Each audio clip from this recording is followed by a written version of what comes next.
Mr. Kenny Wilhite. How you doing, my friend? I'm doing great, brother. How are you? Dude, life is good. I'd be great if Nebraska was winning, but life is good. I can't complain. All right, man. I can't wait to hear your thoughts on what's going on with Nebraska so far this year, what's going on with the offense. But the first thing I want to do, I want to get your reaction to something. All right, you got that 11-second clip. So I texted Jake last night. It was sent to me. I said, Jake, is this for real? Is this a real clip? And he got it confirmed by Rico. Okay, so go ahead and play this 11-second clip from Rule's press conference on Monday. All right, the question was asked from your perspective, what isn't working on the offense?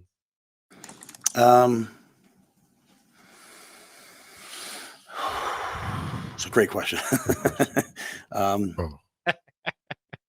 What's your reaction to that, Kenny? I cringe. Yeah. The laugh makes me cringe. I was surprised. I was shocked. He's always got an answer. Always. So what do you take from that?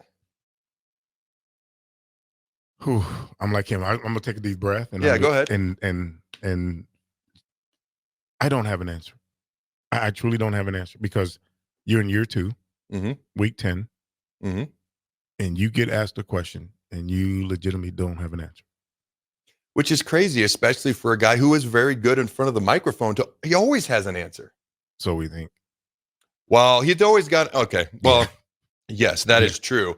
But you look at and this is before the Dana Holgorsen news was announced today. We have 3 guys on this staff who've been offensive coordinators.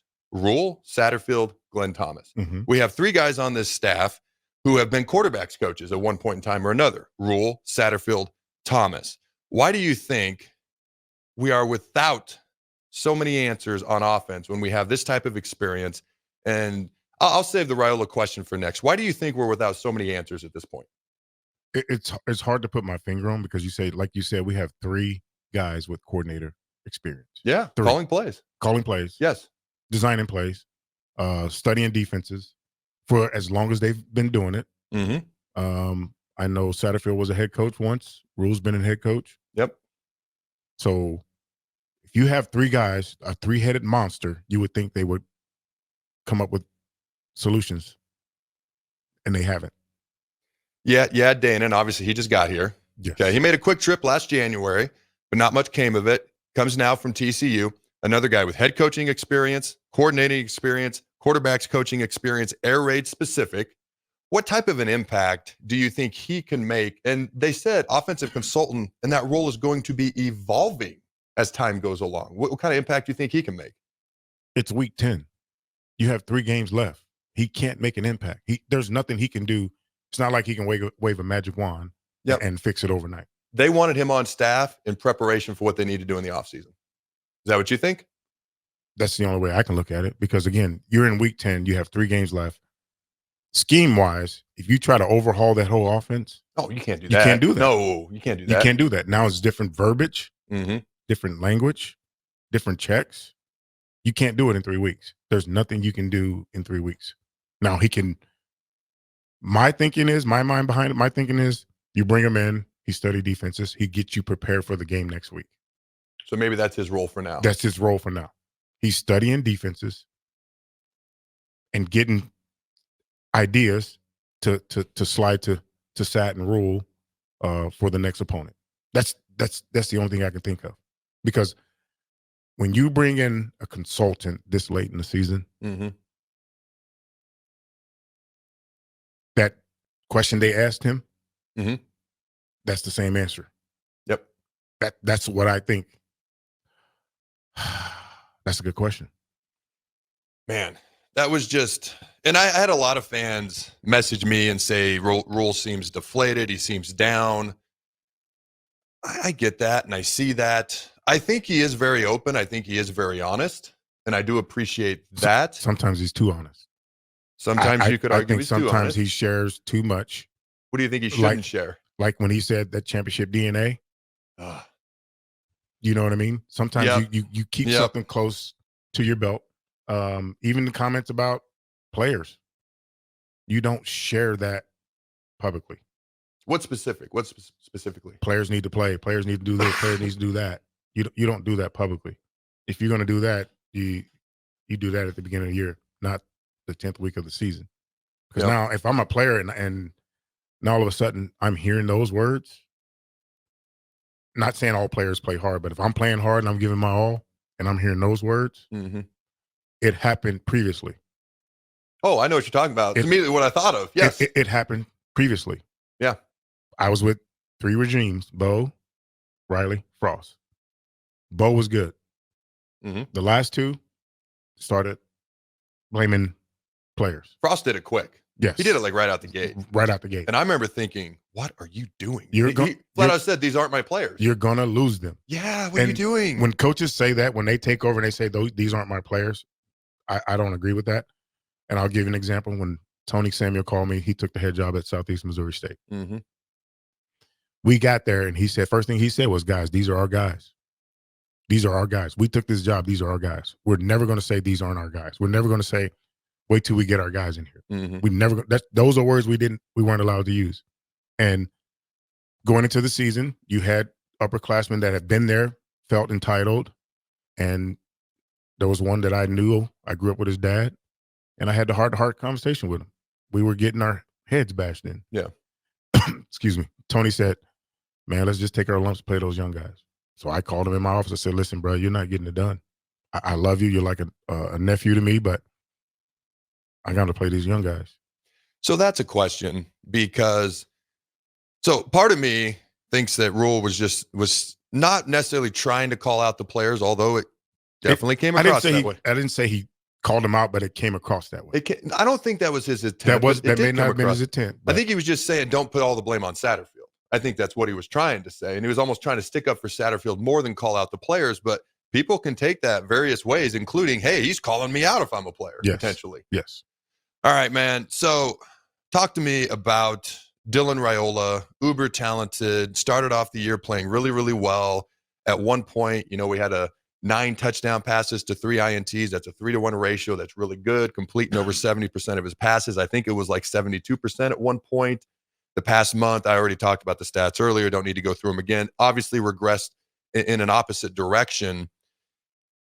Probably not much Dana can do over the next month, but what are your thoughts, over the next month going into the offseason?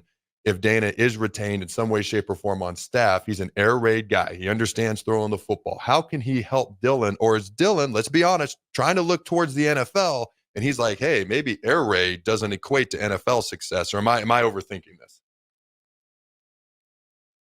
If I'm Dylan, yeah, I'm a freshman.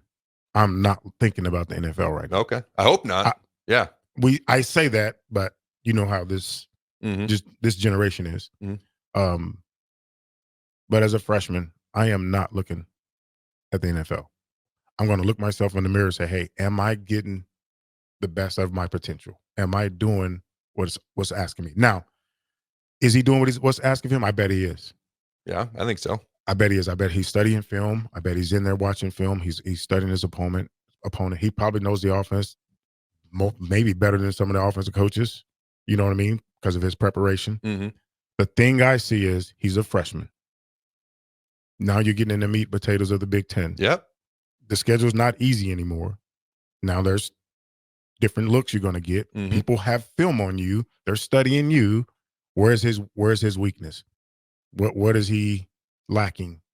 Can he read coverages? So they have film on him now. So now they're able to exploit some of his weaknesses. Now him as a player I think he is, he's going to see that and he's going to learn from that and he's going to make adjustments.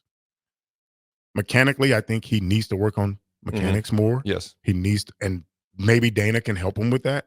But I say that, and you've had a quarterback's coach here for the last 10 weeks. Yes, that is correct. Right?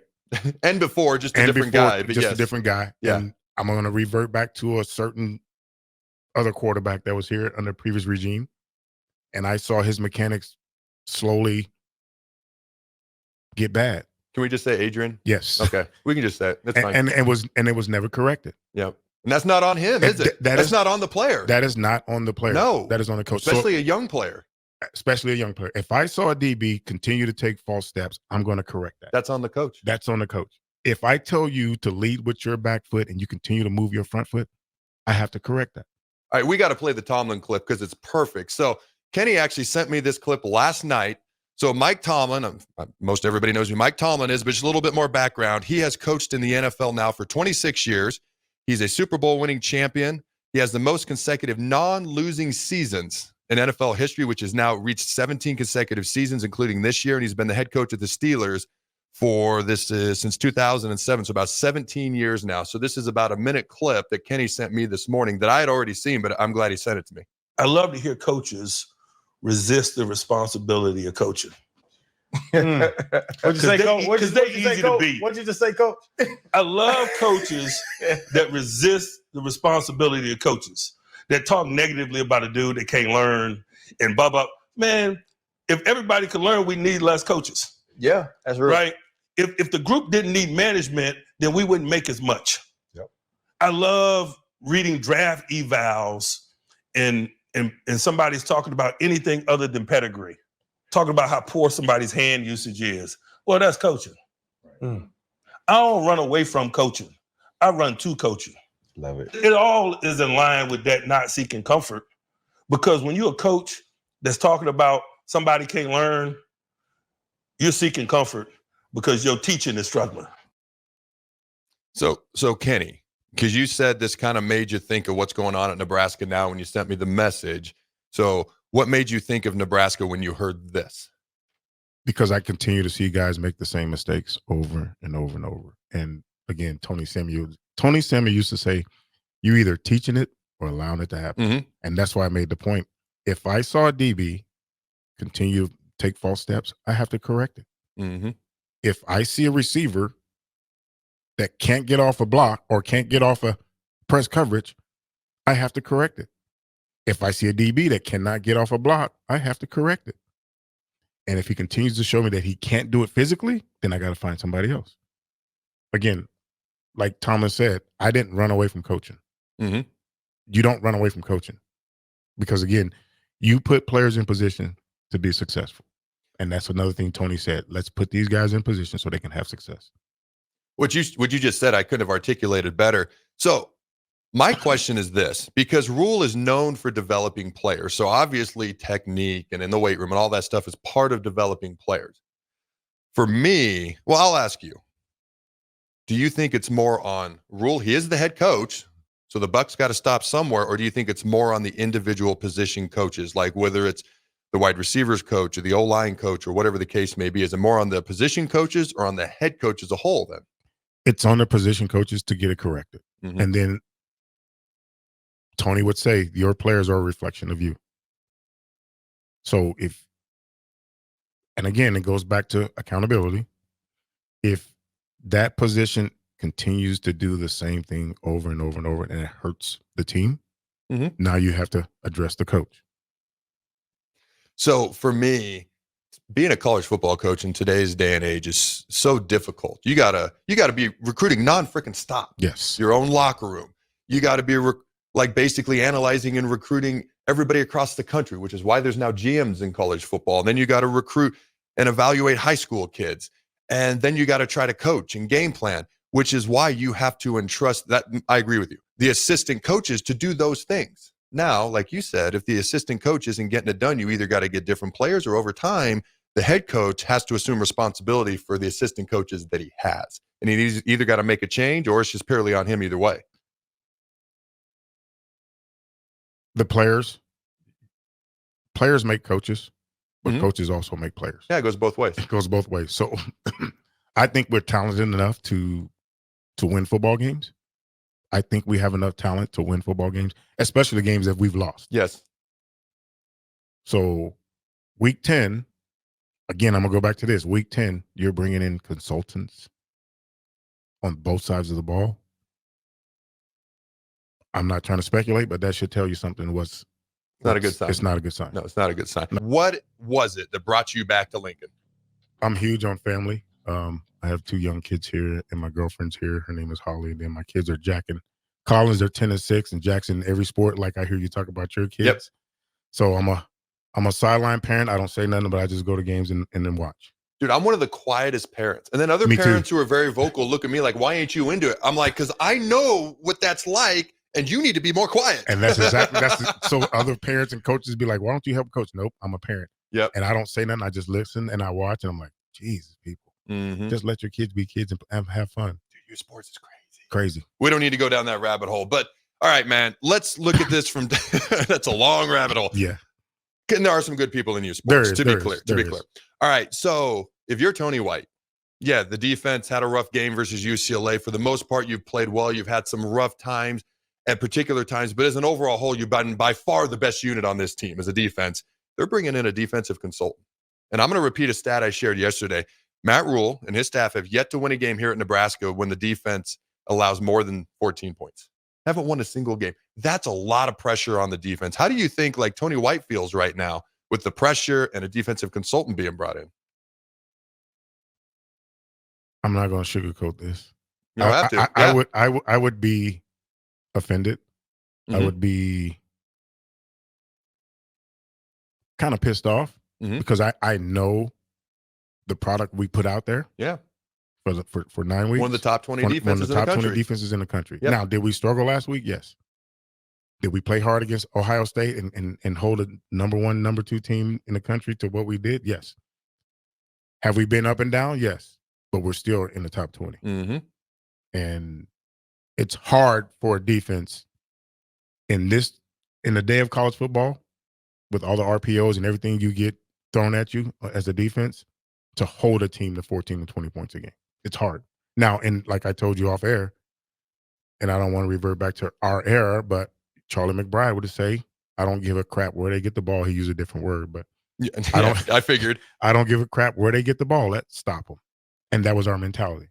So do I think that that's the mentality of the team and Tony White's defense? I'm sure it is.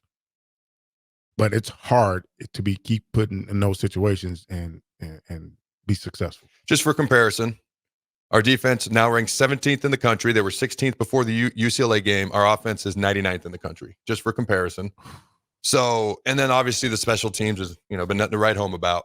But I want to get back to the talent conversation because you've got relationships with a lot of the players in the locker room. You were a part of the recruiting process. You were one of the point men for high school coaches and high school players.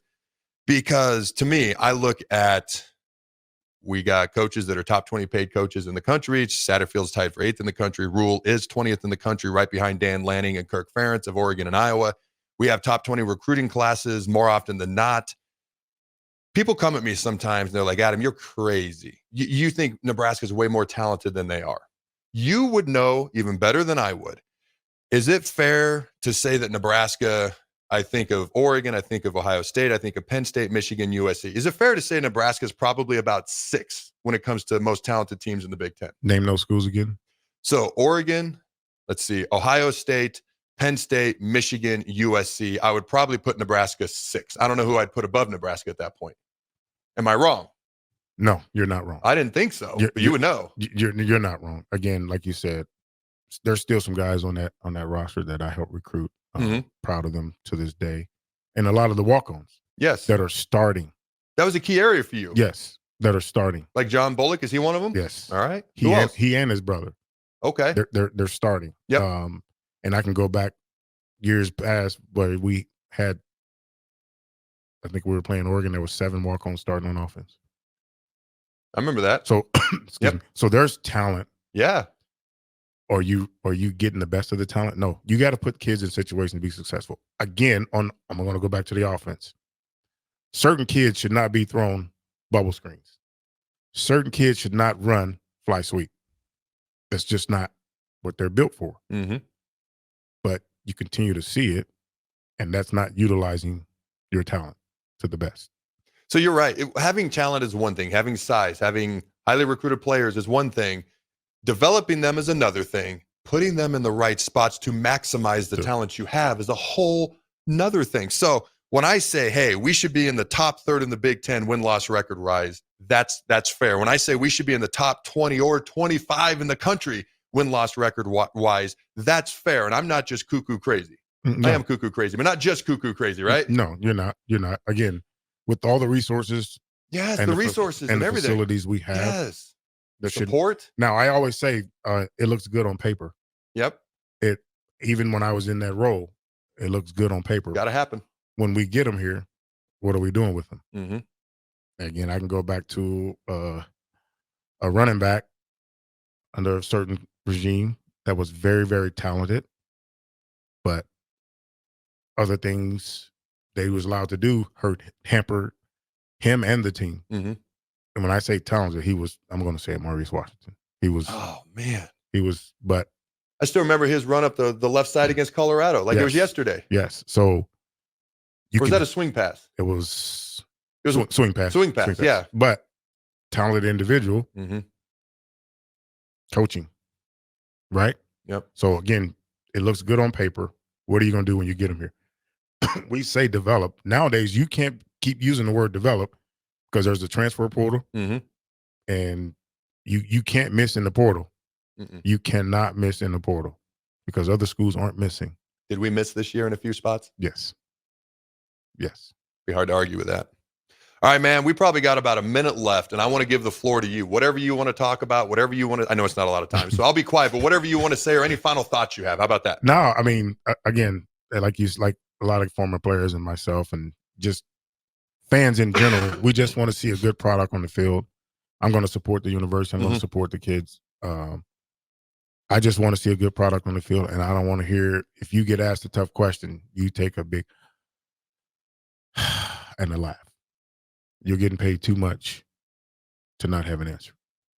So I do want to make something clear, and we did talk about this a little bit before we came back on air. Like our loyalty university, Yes. the program, the state, the fans, like that matters to us. And when you love something, the hardest thing to do is express tough love sometimes.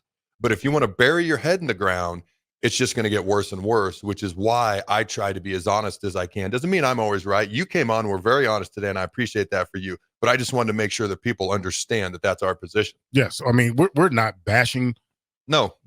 I'm not trying to bash anybody. I'm not trying to, put blame anywhere. Like I said, I just want to see a good product because my loyalty is to that university. Yes. The kids in that locker room, Mhm. the people that came before me, and the people that are going to continue to come. That's my loyalty. Absolutely. And I just want to see a good brand of football.